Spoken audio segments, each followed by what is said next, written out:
So I want to talk about my mother, and I want to talk about why it is that the rhetoric that was applied to women like me under austerity could never have succeeded, and was never going to succeed, and will not succeed, and will not be repeated. So I talk affectionately about my mother, but actually my mother and I have a very, very difficult history. A very, very difficult history. Partly because, as a child, you look at the adult in your life like they're superhuman. And then when they don't do what they're supposed to do, you can't see why they haven't done it. You just know that they're supposed to do that. And they don't. And you don't know much about adult power dynamics, and you don't know much about the things that shape adulthoods when you're a child. And, you know, this shapes your perception of your parents. When my mother was very, very young, and she would have barely been 21 with 3 children, me and my sister, we have both talked about this, she did not cope well, and the state was a constant tandem, kind of thread in our lives. And by and large, we were very lucky. I was very lucky anyway, in that mainly I had good social workers and good foster carers.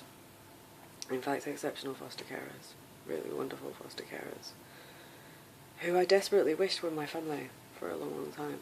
And it took me a long time to process that they were not my family, that actually I had a family. And I spent most of my adult life until I had my daughter thinking I was better than my mother, that I had made different choices to her. I had I had gone to school, I had done all sorts of things that she had not done. I had always worked, I had travelled, and I thought I had the life that I chose, and that she had given us the life that she chose. And while austerity has been very, very difficult, finding that policy would recreate the life that my young mother chose round me, regardless of my choices, was probably the greatest thing that the government have ever done to me. And it gave me back my mother. And what I learned in the period of austerity is that actually most of it had not been my mother's fault. That she had been a very, very young woman, probably, I think a kid is the right word, balancing this enormous responsibility as one of the first generations of women to stand up and be visible on their own. But unlike me, she didn't know it. None of her peers knew it. All they knew was that they were to blame for everything. And our political economy has been so successful at deflecting the blame to women like my mother, because it was individualism. It was about individual choice, and mothers are doing something that's not about choice. The moment you have a baby, you lose control over when you eat, when you sleep, and everything that you do. And very little of what you do after that point will be about choice. And there's no room for that in the individualism of neoliberalism. And we will treat debt, which generates instability, as growth. And then posh students at universities like the LSE and Oxford and Cambridge are taught that if something goes wrong, they can blame it on women like my mother.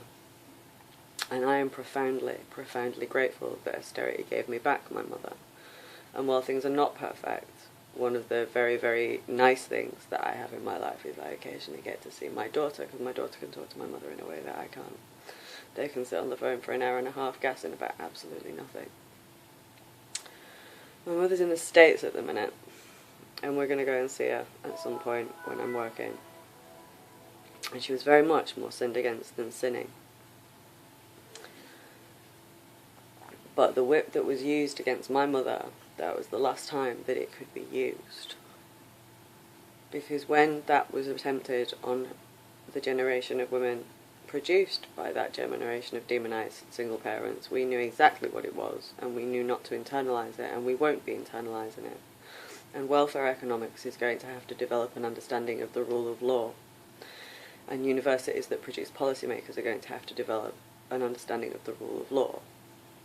Because the reflex response to crisis that just rolled equality back by austerity hit women like me, and was reliant on the rhetoric that was applied to my mother, which was never, ever going to do anything but consolidate our understanding of the failures of these institutions, which will now be rectified.